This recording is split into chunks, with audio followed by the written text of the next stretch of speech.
Mike Carr. Mike Carr is an economist who does improv on the weekend. For over 30 years, Mike has analyzed what makes individuals and teams joyfully most productive and effective. He has operated inside money management firms, purchasing pieces of companies that have grown faster than their peers over time because of what he has observed in what makes teams excel. He has seen this most closely, though, in his favorite team, his family of his family of 10. Yes. Mike has 8 children. Yes, they're all his. And yes, he knows what causes this. Today, Mike is an owner in 2 companies and gets to speak to beautiful humans around the world about finding a peaceful existence while accomplishing great things. Mike is a Toastmaster International World Championship of Public Speaking, Toastmasters, and guest. Please help me welcome Mike Carr to deliver his keynote, Managing Time While Growing Thriving Communities. Mike Carr.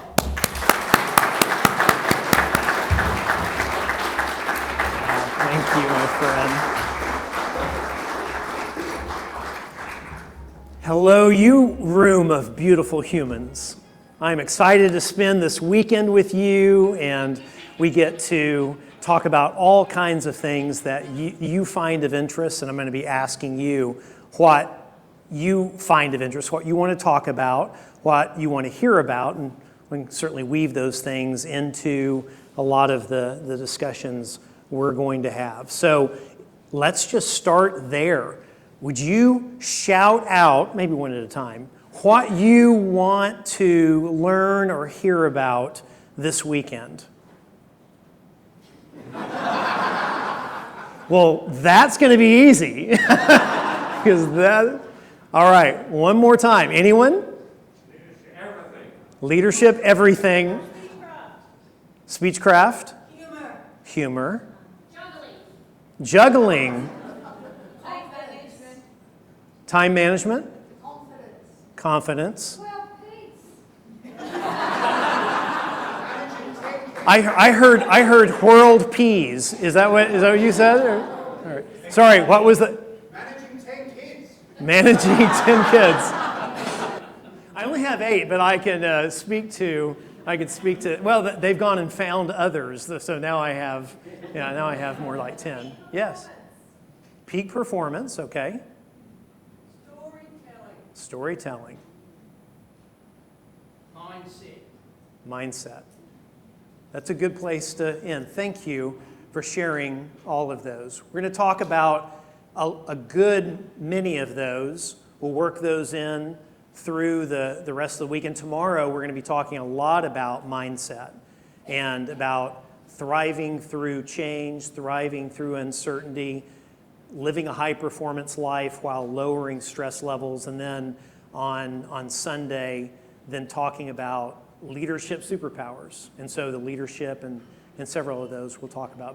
But tonight, it's a little bit of time management, a little bit about how my home club has consistently had about 100 to 110 members. We have to cap it, and we've got a waiting list. So we'll talk about how some of those things happen. And then I hope I get to hear your stories and talk about anything you want to talk about in the hallways around. Glad to do any hallway coaching also.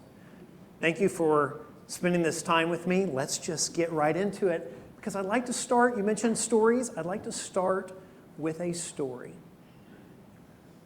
I got into the car on Christmas Day, and she took off. I mean, just went, I kept looking at her like, what is she doing? That was my wife. And she was mad. But she had a right to be. How I ended up in this speeding car on Christmas Day with her being so furious at me began 2 days before, and on the day before Christmas Eve. I had been working so hard that year. I had all these things coming at me, and I had been meaning to shop for my wife for Christmas for months. But here we were, the day before Christmas Eve, and I had nothing. And so I went all of a sudden running around the office saying, hey, does anyone have a catalog? Do you remember those catalogs? That's the first thing that came to mind. And someone, believe it or not, did. They had a catalog. I opened up this paper thing, I started looking through it, and right here, there is a Y necklace. It was a great price on sale. This is just as they were going out of style. But I did not know that. And so I ordered it, it came in, I went home the next day, Christmas Eve, I swung by the office, picked up my gift from FedEx, and I headed home for our Christmas Eve evening. It must be amazing. What must be amazing? Ah, yes, yeah. Yeah, the overnight delivery, it was wonderful.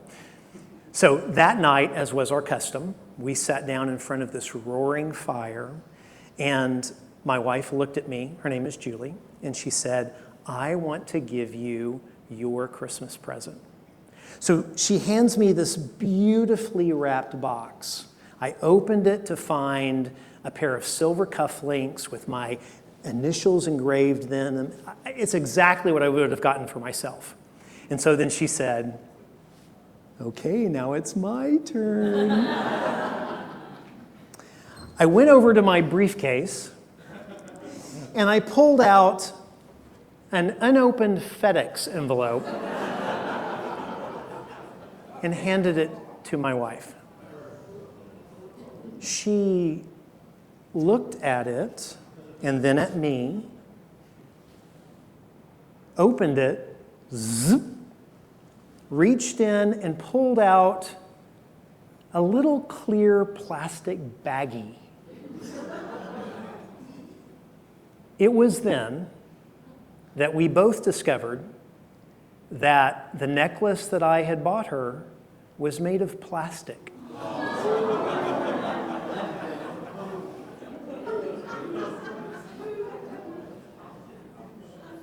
She slowly put the necklace back into the envelope and quietly went to bed. And I thought, I wonder if something could be wrong. The next day we both got up, got in the car, and we went over to my parents' house. We walked in the door, and my mother met us immediately, and she was crying. Oh, Michael, you have to come and see what your brother-in-law got for your sister for Christmas. Yes. He got her the most beautiful necklace. My brother-in-law was in dental school at the time, and they were paying for all of this out of pocket. And so they had decided no money for Christmas gifts for each other. So, for months, he had been saving up all these little shavings of gold that he would have left over after filling gold teeth. And then he had carved out a beautiful little mold of a Schnauzer puppy, my sister's favorite dog. He melted down the gold and then he poured it into the mold to make this beautiful little Schnauzer charm. And then he did not eat lunch for 3 months so that he could save up for a beautiful necklace chain to put the little gold Schnauzer on, brother and my sister. My mother just wept. Oh, you have to come see it. It's so beautiful. And he was so thoughtful and he was so planned. And oh, Michael, I'm so sorry. I'm being inconsiderate. Julie, what did Michael get for you?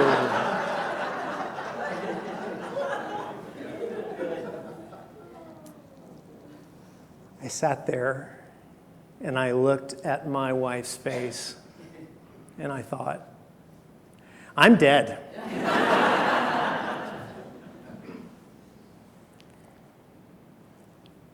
And I really deserved it because 4 months I had been absent. It hadn't just been this gift. She had dropped hints of the things that she wanted, and I had ignored that. I had been focused on things that were urgent but were not important, or were not as important as this relationship or my home life or anything else. I had been drawn to the tyranny of the urgent, and I deserved whatever was headed my way at this moment.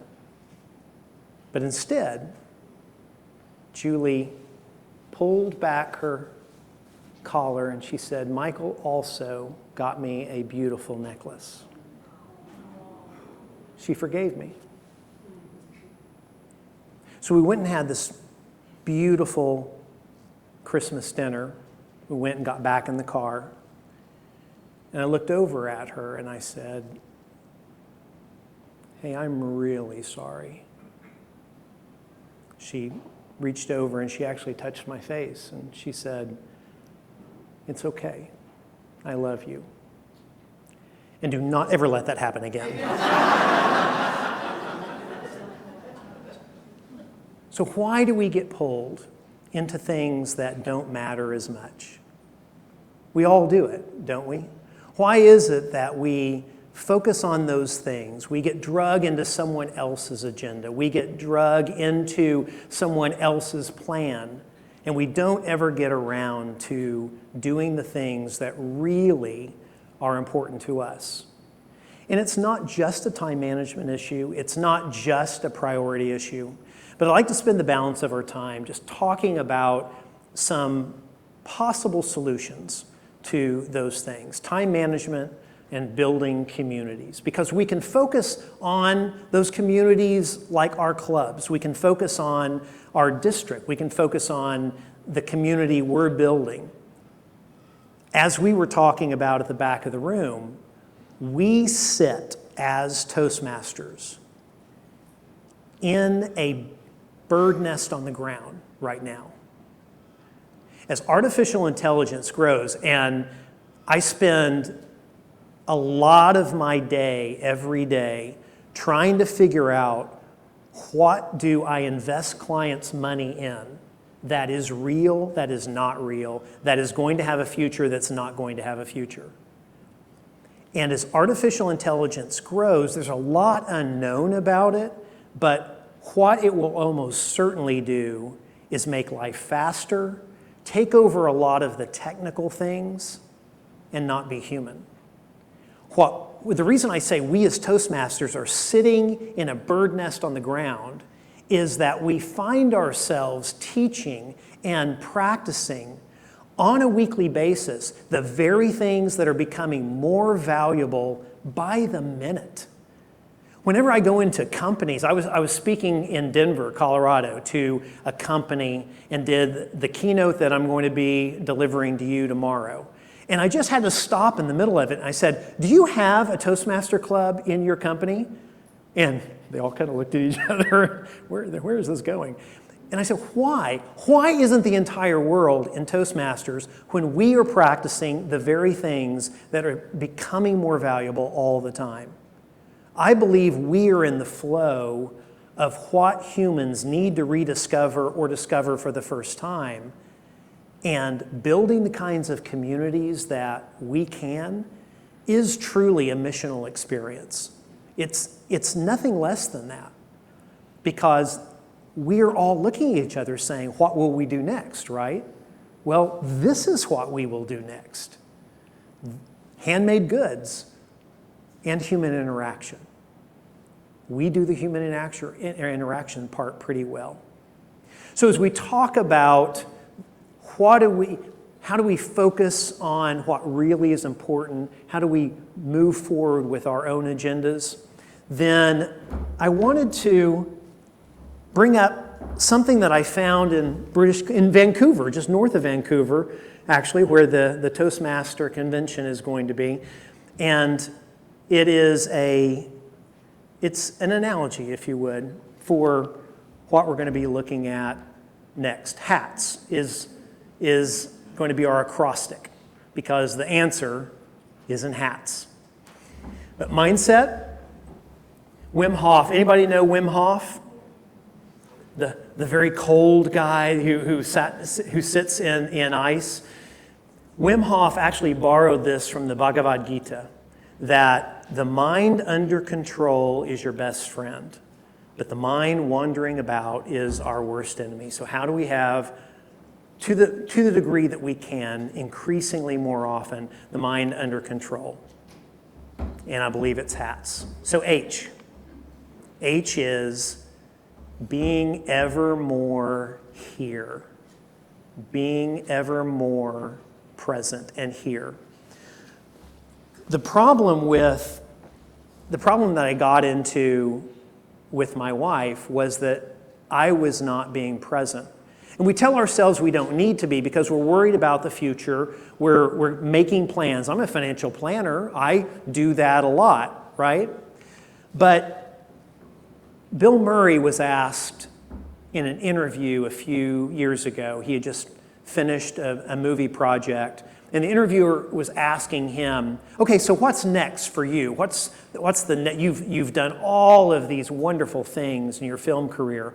What really do you want to accomplish next?" And what he was looking for was the next big, hairy, audacious goal. What's the next thing for Bill Murray to hang on his CV? And Bill Murray looked off a little bit and he said, "You know what I really want to do in my life is I just want to be here more."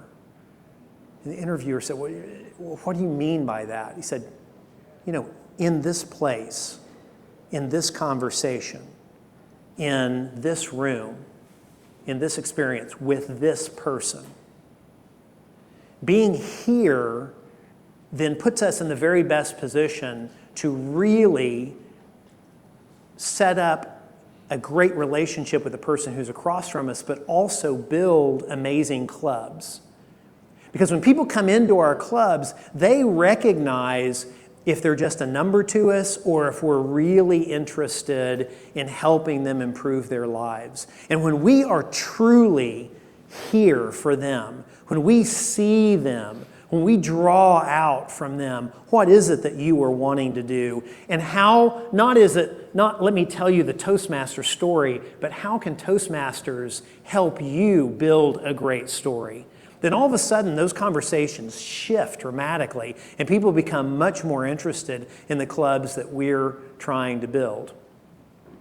Wu Xin is someone that I discovered years ago, a 4th century BC Chinese philosopher, who said, "Expectation is the grandfather of disappointment. The world can never own a person who wants nothing." When we empty ourselves out to be truly here for another person, that is palpable. They can feel that, and beautiful things happen. Seneca was the Warren Buffett of the Roman Empire, but also said that too many times we live in a time, or we try to live in a time, that does not exist. We either are worried about what we did in the past, or we start worrying about what we're wanting to do in the future. But those times don't exist. The only time that exists is this. This time, this conversation, this interaction, that is it. The future, it's just thoughts in the present. The past are stories we're telling ourselves in the present. And when we are in those times, or we try to live in those times that don't exist, we actually cannot fulfill our best right now, our highest potential right now. I learned this from my oldest daughter. Her name is Madison. And she's the kind of daughter who thinks a lot. She's pretty weird, actually, which is a high compliment in my family. If you're weird in my family, you get lots of props.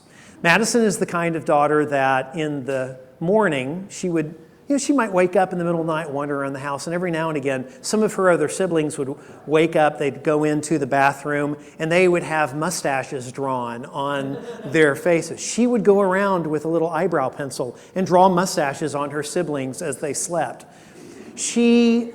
One time when we were living down on the coast, she had a hermit crab that passed away. And so she decided she wanted to give the hermit crab a Viking funeral.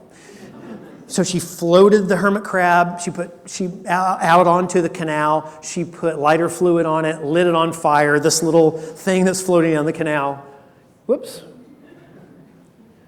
And she, tell you what, I'll fix this and then I'll be able to focus again.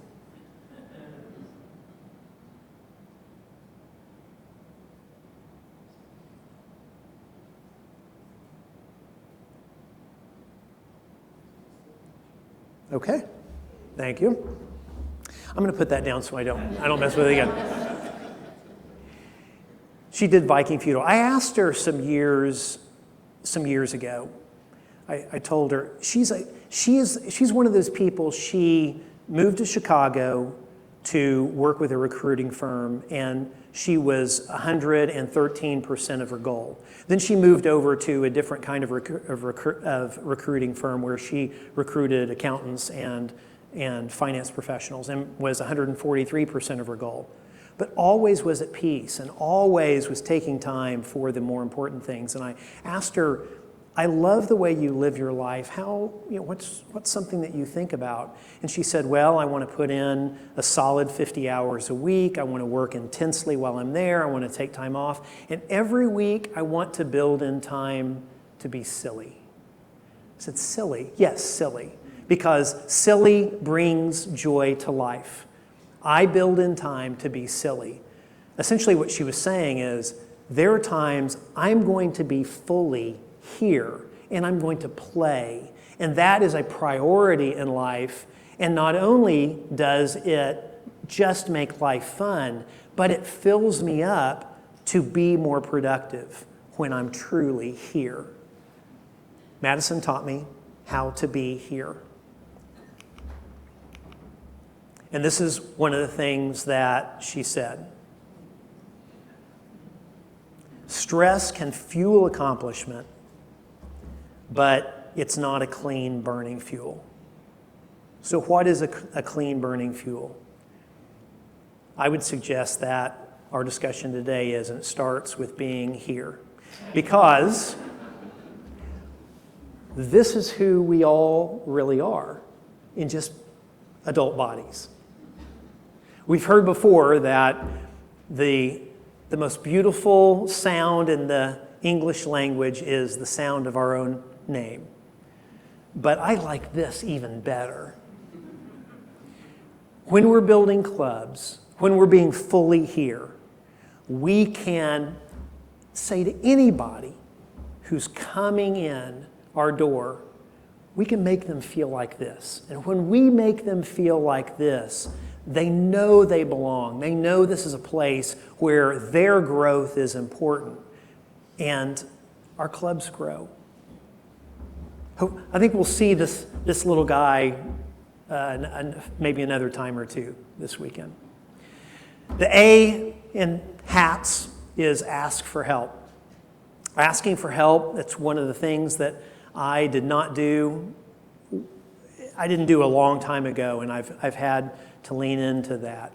But I learned it more recently from an American who became a Brit and practiced a little footy. I know you all call footy something else. Footy? I'm not saying it right like you do. Football. All right, but your football is a different kind of football. And I cannot figure out any of the rules. I was watching, there is, in the hotel here, there are teams who are, and it's AFL, right? I thought he was saying IFL. And that's how clued out I am. I was asking some of the rules. I still can't figure it out. I couldn't figure out what they were saying. But Ted Lasso, there is a line at the very end of the series. And I wrote it down on something that I look at every day. I believe it sums up the entire series. Leslie, who is the very nervous assistant, says to Roy at the very end, he says, Roy's talking about, I didn't think I should ask for help, and now I do, but I don't think I'm any better. And Leslie said, Roy, humans will never be perfect. But if we ask for help and accept it when you can, we will always be on the road to better. That is the very best that we can hope for, is we will never arrive, we hope we'll never arrive in our clubs, that our clubs are as good as they will ever be, and then they're down here from there. But if we will ask for help, if we will ask from others, then we'll always be on the road to better. When I started learning from all of my kids, it was Madison at first. She taught me about being silly. She taught me about just the way that she looked at the world. And then when my 13-year-old was very young, she taught me how to navigate TikTok, which was a really difficult thing. I would suggest you have a mentor in every decade. I've got now a 90-year-old mentor, and my 88-year-old mentor is getting close to 90, so I may have to kick him out when he turns 90 and find an 80. But I've got a mentor in the teens. And if we have mentors in every decade, then we're seeing perspectives that we would not see otherwise. But even more than that, we're saying to someone who is younger than us, not, I have so much to teach you, but you know things that I don't, and I need to learn from you. There is a symbiosis that is set up in that is, again, palpable when we have people come into our club. And in my home club, I think I'm the oldest person in that club. Our average age is probably 32, mid-30s. We have a lot in their 20s. But that is part of that club. There are those who are older who, when the individuals coming straight out of college come in, Darlene, who is about my age, is constantly saying to those individuals, hey, what can I learn from you? What can you teach me about how communication adjusts and changes, that we're not stuck in one way, but we're learning the evolution of communication. And so they don't feel like they're second-class citizens, or they're coming in and have to pay their dues until they can be in leadership. A lot of those 20-somethings are in leadership within 6 months because they've been told, you have something valuable to teach the rest. And then they're much more open to that same dialogue. So asking for help across the board, you will be shocked the kinds of things that you'll learn and the enjoyment you'll have, and the really strange music that you will hear when you have friends and mentors in every decade. I never went to a rave until I had friends in their 20s, and I will tell you, those are super fun. Raves are super fun. We won't do that this time, but T is for try something. I'm convinced that the very best we can do is be here and try. Now, that if you saw my world championship winning speech, that won't surprise you. The victory's not in the result. The victory's in the try. But if we're trying things all the time, then we will accomplish great things. Now, I would not suggest that you try things the way this child of mine did. This is May. We'll talk more about her. You'll meet more of her as the weekend goes on. But when she was young, she tried something. Her brother, my oldest son is just a little bit older than May is. And they did not get along at all. And so one night she decided to try something. She went and got everyone's toothbrush, and she put dish soap on everyone's toothbrush, including her own. She did not put dish soap on her brother's toothbrush. And so who got in trouble the next morning?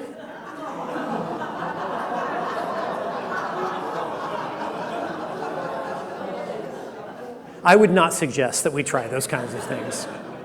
He has not forgiven her, and the revenge is horrible. Today they're good friends, but he still has not forgiven her. But when we try things, when we reach out there, I'm not a big fan of goals, but visions they're invaluable. A vision out there is something that we move toward. It's our North Star, something that is unattainable, but it keeps us moving the same direction. And so I would ask us, in our clubs, in your life, if we start with vision and we write that out, then we're heading in that direction. Next, then come direction lists. If we're building out what is most important for us, and we have that as our North Star, it becomes just like a big, hairy, audacious goal. It just doesn't have a timeline. It just doesn't have a deadline. It's something we're always working toward, and it helps us move in that direction. And so, whenever we have the constraint of time and competing realities, we can choose based on our realities. And then very small steps. If you've never practiced this, anybody ever have a hard time going to the gym? All right, a few hands. The rest of you are in the gym every day. And I have to say, this is the most fit group I have ever been in. And I'm very impressed, I do have to say. But I tried something. There was a season when the kids were younger, and it was hard to get up in the morning, but I had to get going. And so I just started saying, I'm not going to go to the gym. I'm just going to sit on the side of the bed. I'm just going to sit on the side of the bed. I'm not going to go to the gym. Okay, I'm not going to go to the gym. I'm just going to put on my running shoes. I'm not going to go to the gym. I'm just going to put on my running shoes. I'm not going to go to the gym. I'm just going to get in the car and I'm going to drive toward the gym. And so I'm not going to work out. I'm just going to walk in the gym. That's all I'm going to do. I'm going to walk in and then walk back out. I'm not going to do a full workout. I'm just going to do some curls. I'll just do some curls because, I want to look buff. Okay, so I'm going to do some curls. And then I ended up having a really great workout. Small steps can get us all the way there.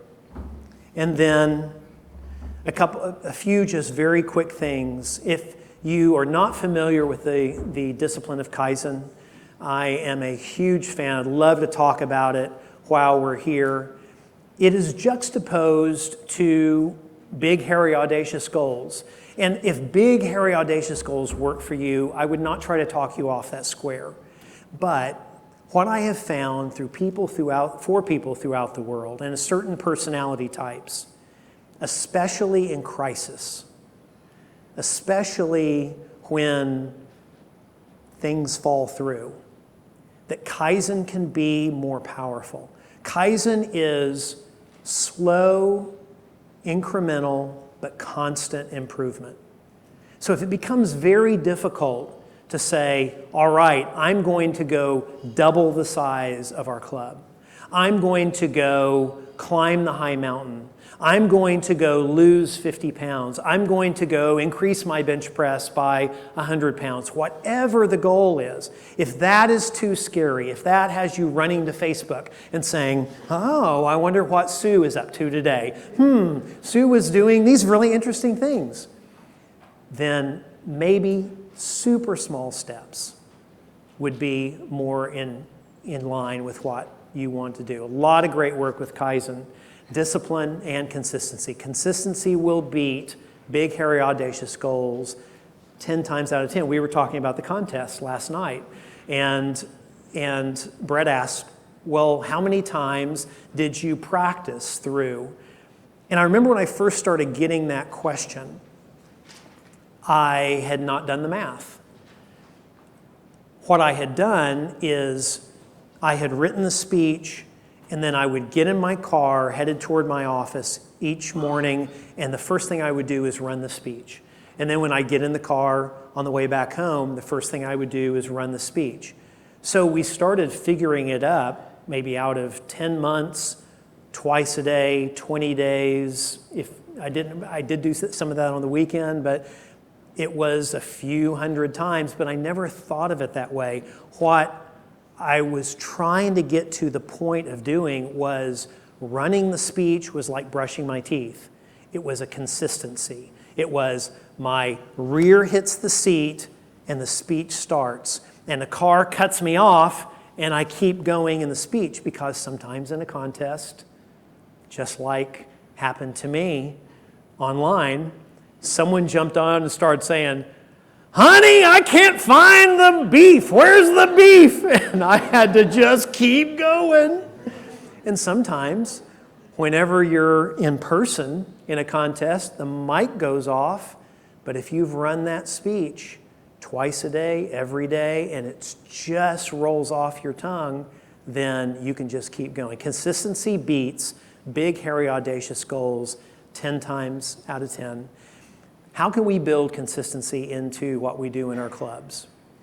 One of the things that new members have told our club is the reason they keep coming back, the reason they hear about it, is because of the social aspect of what our club does. Every Tuesday night after we have club meeting, then we will go out to what we call PMS, post-meeting social. And we always have to say, what is PMS? And of course, the visitors get uncomfortable and they chuckle, and then they come out and they have drinks with us and food, and we get to know each other. Again, what we're doing in Toastmasters is a bird nest on the ground. That human interaction is becoming more valuable by the day. Does your club go out together and build friendships around the meetings?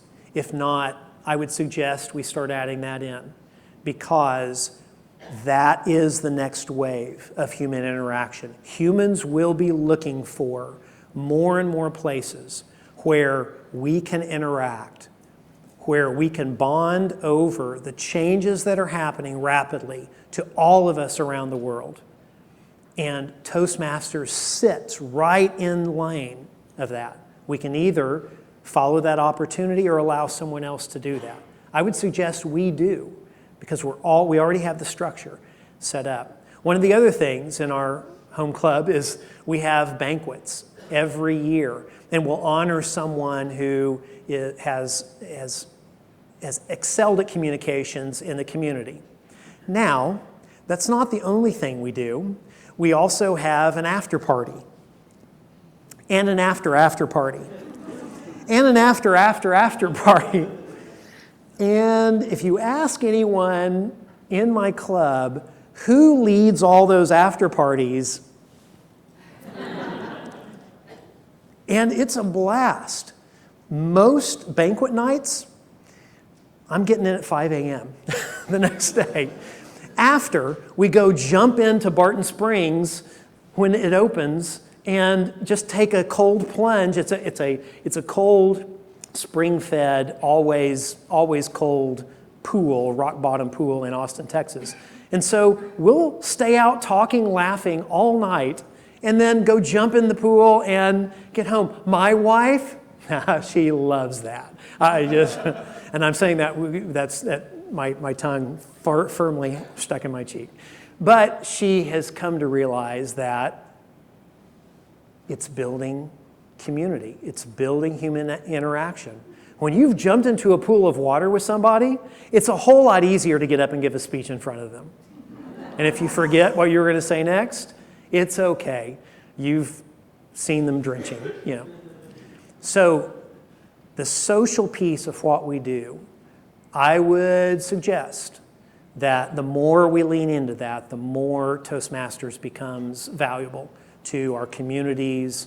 If you're not on Meetup, I would suggest Meetup and all those other, find ways where people can find you as they're moving in, because you all are some of the most generous, loving individuals that any of us have ever met. We're trying to improve, and we're very gracious to each other.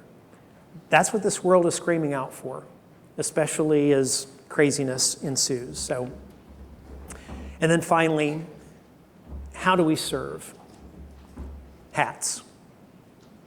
If we'd be completely here, we ask for help, we try things, and then with a mind of service, putting that out there. My second daughter, McKenna, has always had a mind of service. She got her college degree online because she started dance classes for children with special needs. But it goes back even further than that. When she was a very little girl, we sat at Thanksgiving dinner one year, and my grandmother was sitting there with us. It was one of her last years with us. And McKenna just kept looking at my grandmother and looking at her just beatifically, and thought, oh, McKenna is she loves her great-grandmother, and she's just taking her all in, until McKenna reached up and plucked a hair out of my grandmother's chin. She was just trying to serve. She was just trying to be of service. The dinner was very different after that happened. But no, I say that to say, if we're always in a mind of service, remember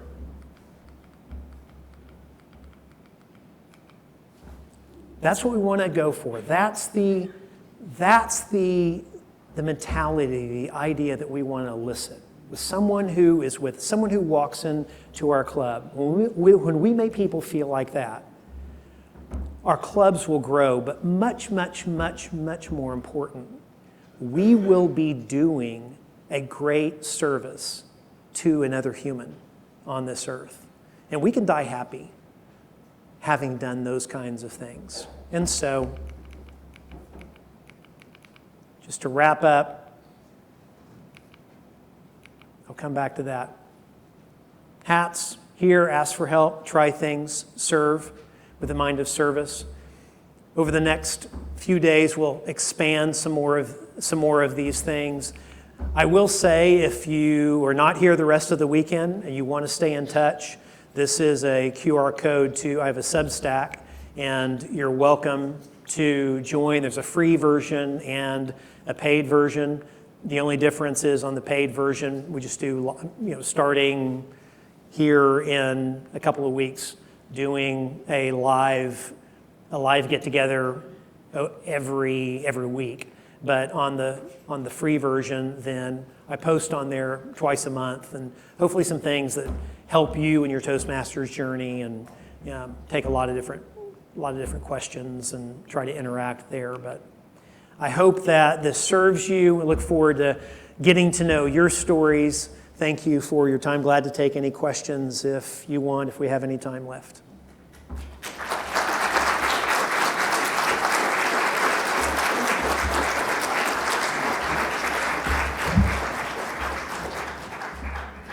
Thank you, Mike. You can stay on the podium for a couple of minutes. I would like to take at least 2 questions from the audience. If you have anything for Mike, please stay there.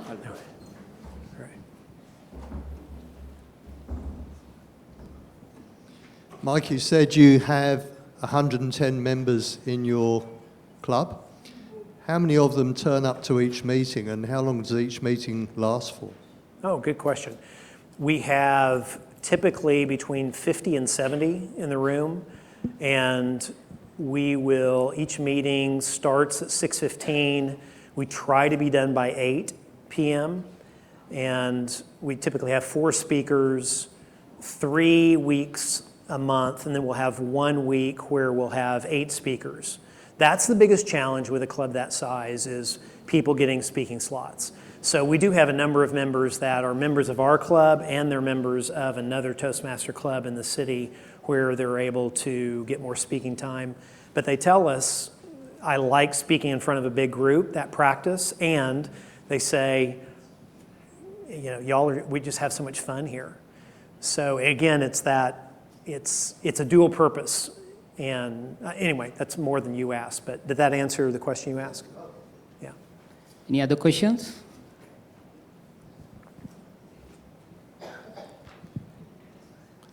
Derek, Silver Service leaders, but don't take that as being a leader. I'm a follower of all the other leaders there. But one of the things that's been coming up in our club quite a bit is that leadership is just not leadership, it's also service. And you touched on it only a very little bit in two ways. One as the topic itself, but the other way was the mentors that come from the younger members of your club. And I was just wondering if you could elaborate a little bit more on service. Certainly. Now, personally, I believe that leadership without service is not leadership. But I guess I would ask, do you mind telling me a little bit more about your question, talking about how leaders are served, or how do they? No, not just the leaders, but the whole club as being something that can be the vision. It's not as part of our club yet, but effectively has become part of our club as the discussion has occurred in Silver Service leaders, that really it's not just those that hold committee positions, but it's everyone. So you were talking about your younger members being mentors and having mentors at every generation, every decade, and that strikes me as one way of going forward with the concept of service from all members, whatever level they are, whether they're beginners like myself, I've only been doing this since November last year, or somebody who's been, like my companion here, who has many years as a Toastmaster and as a distinguished Toastmaster. Yeah. I'll take a stab at it this way. In the club, we do split up and have, if anybody who wants a mentor in the club, then members will offer to be a mentor, one-on-one mentor for new members coming in.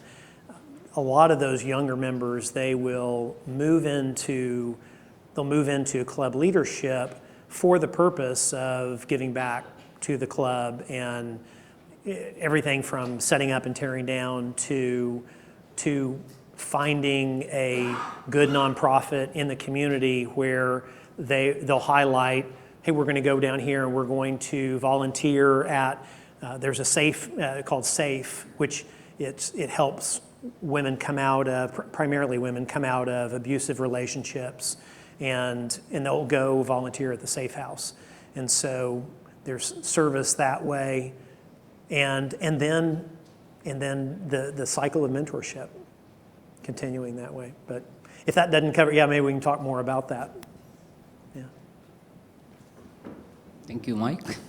All right. Thank you very much. Thank you very much.